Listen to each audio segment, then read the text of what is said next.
right, somehow we are 6 months into this year. That is disgusting. I feel like it was just Christmas, but here we are 6 months into the year. I'm gonna do all my best of the halfway point list. This is gonna be my top 10 movies of the year so far, of 2024. A year that has somehow ended up being really strong. At the beginning of the year, I said that this year was probably gonna be a weaker year for films. So far, I've been very, very wrong. This has been a very strong, surprising year for films. Very top-heavy. I think the top 5 films in this list are a lot better than the bottom 5. But still, very surprised with this year. Very exciting year. In this list, I'm just going to break down the top 10. Of course, this is going to change by the end of the year. We're going to have 6 months of more movies. 6 months of movies that I'm going to talk about. Probably tomorrow's video, my most anticipated of the rest of the year. So please make sure to subscribe, turn on notifications, all that jazz to see all that stuff when it comes out. Let's get right into it. First things first, I have 3 honorable mentions. It's 3 movies I wanted to talk about, but I couldn't fit them in this list, so I'll do it really fast. At number 13 is Evil Does Not Exist. This is a movie that I actually saw last year at the New York Film Festival, so it's not something that's like fresh on my mind as a 2024 movie. But I thought it was great. It's extremely slow pace, which might not be everybody's thing, but it's still a movie that when it actually clicks with you what it's trying to say and do,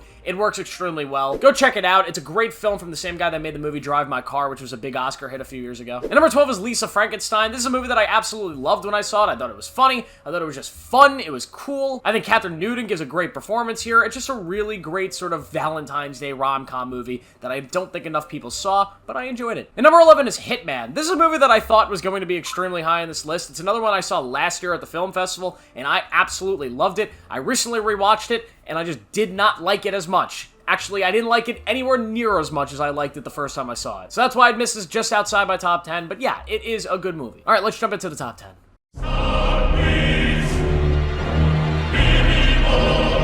The original Omen movie is one of the most underrated and unique horror movies in a world filled of horror movies that are kind of similar to something like this. It's a film about a boy who is the son of Satan. This movie is a prequel to that, a prequel that I never thought I'd ever see made, because why would you make a prequel to The Omen? Well, they did, and I love this film, if I'm going to be honest. It was extremely surprising how good this film was. I remember when the first trailer came out for it, and I thought, wow, that actually looks really cool. And this ends up being really great. It's a very simple story about how we got to The Omen. And it's a horror movie that doesn't rely on the same, like, James Wan-y style horror tropes, you know, like these jump scares, these big tension-filled build-ups to jump scares. It's a film that instead just tells a story in a world that's kind of freaky. It tells a mysterious thriller that is kind of terrifying, and through its imagery, its cinematography, it is able to capture that fear of terror, that kind of evil feeling that the original Omen captures so well. This film has a lot of great performances. Mel Tiger Free as the lead here, I think does a great job. She feels like a movie star in this film, which is the best thing you could probably say about anybody starring in a film. Ralph Ineson is just amazing as he always is. This is a really enjoyable horror movie that I feel like not enough people talked about. Go check it out. You know, the first Omen is great.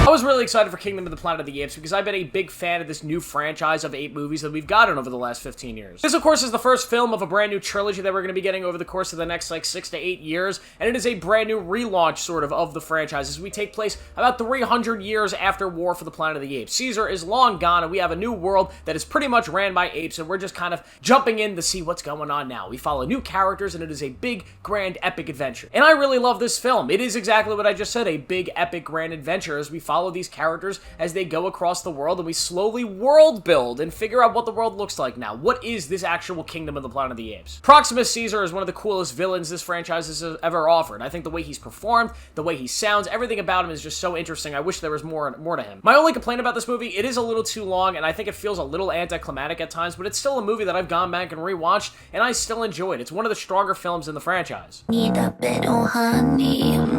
I see them drool, they could fill a hole. This is a film that I saw most recently on this list, the brand new film from Yorgos Lanthimos, a guy that has released 2 films in 6 months. That's crazy to me. Although Kind of Kindness is not as good as Poor Things, it is still a great movie, one of the best anthology films I've ever seen. This is a film that's definitely made for a specific kind of audience, an audience of sickos, people that are just psychotic and just watch weird-ass movies all the time. Sometimes I'm one of those people, so I guess I enjoyed it because of that. This movie, even though it's nearly 3 hours long, is one of the most entertaining rides you are going to go on all year. It is funny, it is outrageous, the imagery, the cinematography in this movie, some of the stuff you're going to see, some of the stuff you're going to hear is so utterly ridiculous and to me makes absolutely no sense, but you cannot help but be entertained by all of it. It's like Wes Anderson on like acid. It is just absolutely mind-bending, and I loved every second of this film. I don't completely get it. I kind of get it. I think the themes are somewhat loud enough that I'm like, I think I know what they're trying to say. The movie's about like seeking approval, I think. But this is a movie that I just utterly enjoyed, and I've been thinking about it for 3 days now, and it appears on this list. So yeah, Kinda Kindness.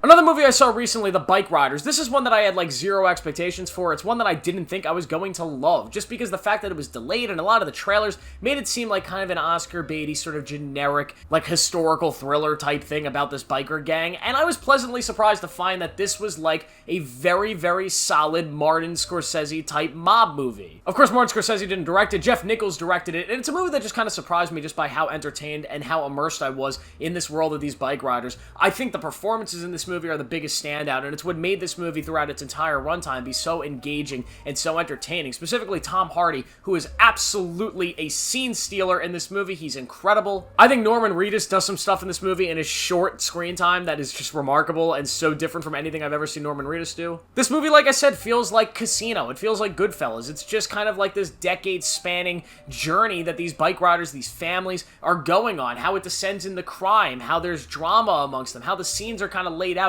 It feels like that style of movie, and although it never reaches the heights of those movies, it still is a film that I will go back and rewatch because I just found it to be a comforting, entertaining sort of crime thriller, and that's the type of shit I like. The Bike Riders is a big surprise, and it falls here at number 7 on my list.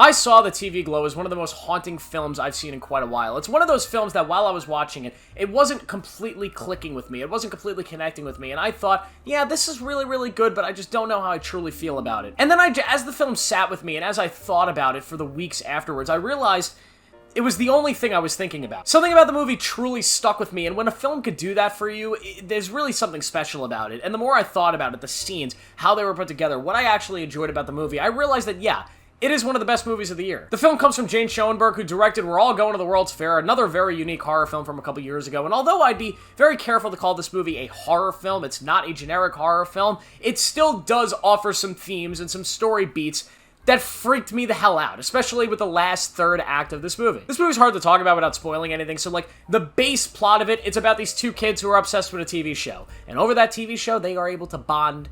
And yeah, there's a lot more to it than that. There's a lot more. But that's kind of like the base point. And this movie, through its characters, its two main characters, is able to connect you to this TV show and make you feel what they feel for this show. It's the same way that if you had a favorite show that you watched as a kid, a show you were obsessed with as a kid, and then you come back 20, 30 years later and try watching that show now, only to realize that it's a pile of garbage. That's what this movie is kind of about, or at least that's the feeling this movie's trying to represent to you. But it's also a film about being who you are and like this thing that's trapped inside you.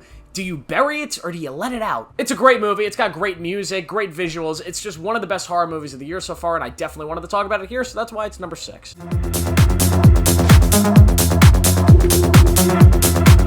Challengers is a film that could have easily been number 1 on this list if it was just like 20 minutes shorter. This is a movie that frustrated the hell out of me because I loved every second of it. I love this entire movie. It is wonderful. Challengers is a movie about these 3 tennis players who all are obsessed with something. They're obsessed maybe with each other, the game of tennis, and it's just a movie about obsession. You have these 2 dudes who are both great tennis players, and they're both kind of in love with Zendaya. Zendaya, who is the best tennis player, and she is obsessed with tennis. And you just have this spiraling sort of love triangle, this love, kind of square if you think about it, with tennis being involved. It's a fun movie that is just an absolute thrill trip. It is just constantly pushing through its pace.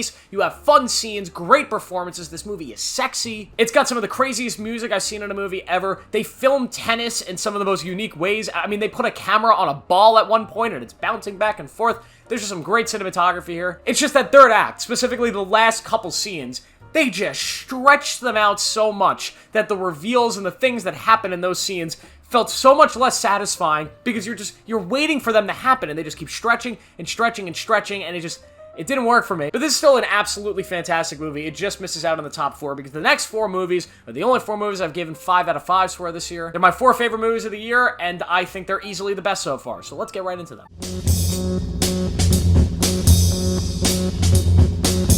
Civil War is a movie that divided pretty much every movie-loving audience. You have half the people that saw this movie that said, I did not get enough out of it, I wanted to know why they were fighting the Civil War, so because of that, I feel nothing, it was empty, it sucks. And then you have people like me, who say this movie is a bloody masterpiece. Why do I love Civil War? You know, it is annoying that you never find out why they're fighting the Civil War. You never get the world building that you thought you were going to get going into it. But at the same time, that's what makes this film so great for me. It's what makes this film so engaging, is the fact that I watch it and I feel such a connection to that universe, to those soldiers, to the people, the journalists that we're following, to the conflict, yet I have no idea what the hell's going on. Something about that just really resonated with me because the message of the movie became very, very clear that this is not a movie that's trying to be politically targeting some group or some organization or some person out there. This is not a movie telling the audience, hey, if you voted for Donald Trump, this is what you're voting for. You're voting for Civil War. If you voted for Joe Biden, this is what you're voting for. You see, that's what is kind of wrong with our modern society right now, and that is what Alex Garland understands, that kind of toxicness that occurs in politics, that toxic extremism where we say the other side is evil because we disagree with them on stupid shit, and they're going to cause a civil war over it. That's what likely caused a stupid-ass civil war like this, which is why the film doesn't tell you, it doesn't pick a political side because that would defeat the purpose of the film. Now, the actual film itself, I think, is filled with tension, filled with suspense. It's one of the best depictions of war in a film, kind of the grittiness of it, the evil of it, how evil just transpires and people around the evil just kind of nod it off like, whatever. The terrible things that happen in this movie are just incredible to see, just incredible in a terrible way. They feel horrible to watch at times. Some of the best scenes I've seen in a movie all year, like the Jesse Plemons scene in this film, is remarkable. The sniper scene is also really good. The build-up to the battle in Washington, D.C., I think is fantastic. The performances here, I think, are awesome with Kaylee Spaney, Kirsten Dunst. This is just a movie that I haven't stopped thinking about since I've seen it, and although I don't think it's better than the 3 films ahead of this, it is still a remarkable piece of work and a film that I absolutely love.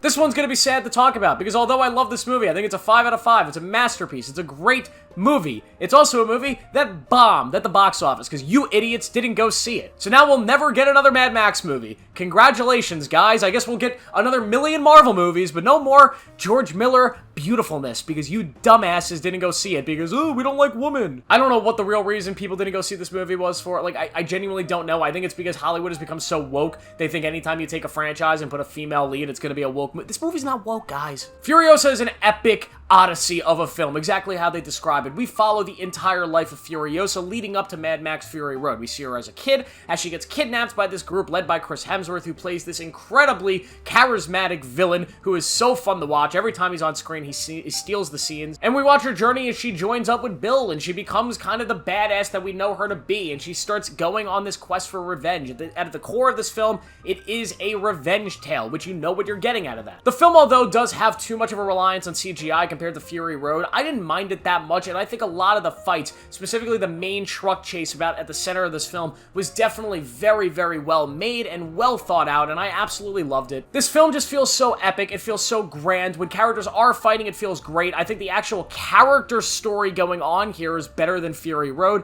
I think everything else in Fury Road is better, but just the actual story being told here feels so much grander and so much more important, and Furiosa, played by all the actresses that play her in this movie, I think there's only 2, but the younger girl that plays her and the Anya Taylor-Joy is just so remarkable, and yet again, Chris Hemsworth steals the show. This is one of the best performances of the year by far. I love this movie. It's just a shame that nobody saw it, and you know what? Screw all of you guys for not seeing the movie. Shame on you.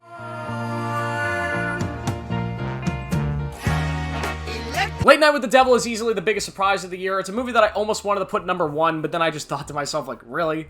You can't do that. This is a movie I had never heard of until the day before I saw it, and then I went to go see it, and it was one of those films that when the credits started rolling, I sat up and I looked at the audience, and I could see in everybody's face that I was in this audience that I was sitting in, everybody's face, everybody's eyes, and the way they were just sitting there, everybody thought the same thing. They were thinking, we just saw some shit. We ate good today. Late Night with the Devil. What a movie. This is an extremely unique film, something that I have truly, and I say this all the time, and sometimes I mean it, sometimes I don't. I mean it when I say this. I have never seen anything like Late Night with the Devil. It's a film that is both a documentary and also kind of like an actual late night show that depicts this show called The Night Owls, where we get this guy who's kind of like a Jimmy Kimmel or Johnny Carson, and he is this late night host who's trying to boost his ratings. So he's bringing on this girl on Halloween who is apparently possessed by a demon. And we get to pretty much watch the entire late night episode here. We get to watch him go through other guests, different crazy things happen, we see the backstage stuff, and it all leads up until this conversation with the devil, essentially. This movie is able to do something that not a lot of horror films are able to capture, and that is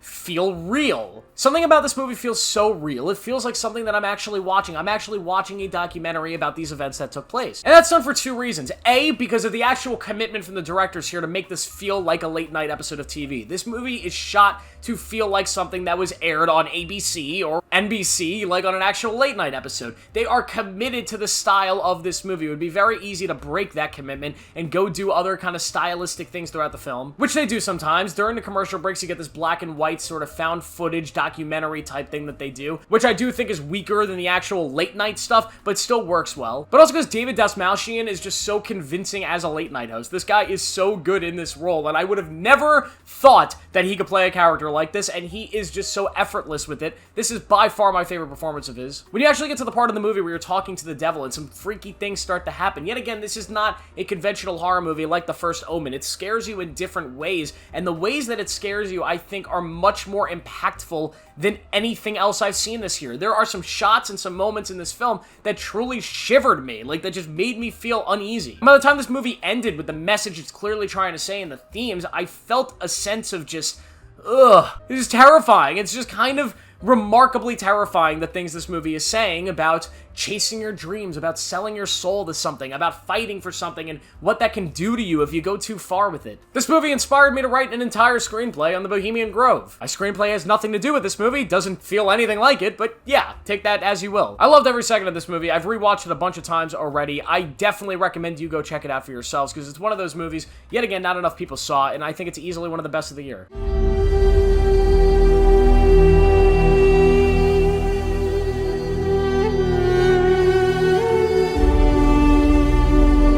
But easily the best movie of the year. I mean, come on. Could it really be anything else? Dune Part 2 is going to go down in history as one of the most important films we've ever gotten. It's going to go down in history as one of the best films we've ever gotten. This is Denis Villeneuve's masterpiece as of yet. You know, he's going to make a bunch more movies, but so far this is his best film. It's a film that finishes adapting arguably the greatest book ever written. It's a film that finishes adapting. It's a film that finishes the story started in Part 1, another masterpiece of a movie, and this part is 10 times better than that. We follow Paul Atreides and his mother as they move through the deserts of Arrakis, joining the Fremen and learning their ways and really coming kind of accustomed to their culture. Meanwhile, the Emperor and the Harkonnens are still planning this kind of war against the Fremen, and it all collides into this big, dramatic, epic battle, this epic war, as Paul Atreides becomes Paul Muad'Dib. He becomes the Lisan al-Gaib. He becomes the guy of this mythical legend.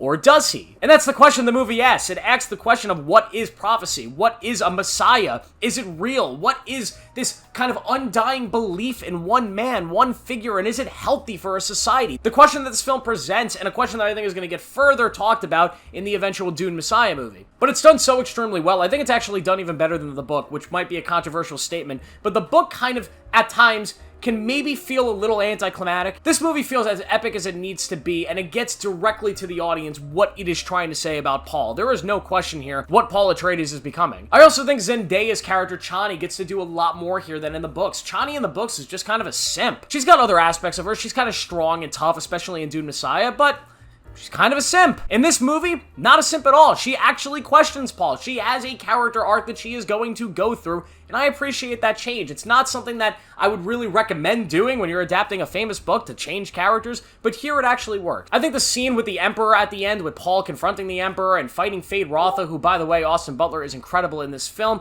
I just think all of that works so well. This is a film that I've watched multiple times now. It has the record for the most times I've seen a movie in movie theaters, so congratulations, Dune Part 2. You took it from Across the Spider-Verse from last year, so it's a newer record. But still, I love this movie. It's easy 5 out of 5. This is most likely going to be number 1 at the end of the year, so spoiler alert for that. I don't know, maybe there's some hidden gem for this year, some movie that is going to be so remarkable, so historically great that it passes this. But as of now, this is number 1. I suspect it's going to stay number 1. And yeah, that's it. That's my best movies of 2024 so far. Let me know what you guys think. Let me know your top 10 down below so far. Make sure to like this video, subscribe for more, turn on notifications. I'll see you in the next one.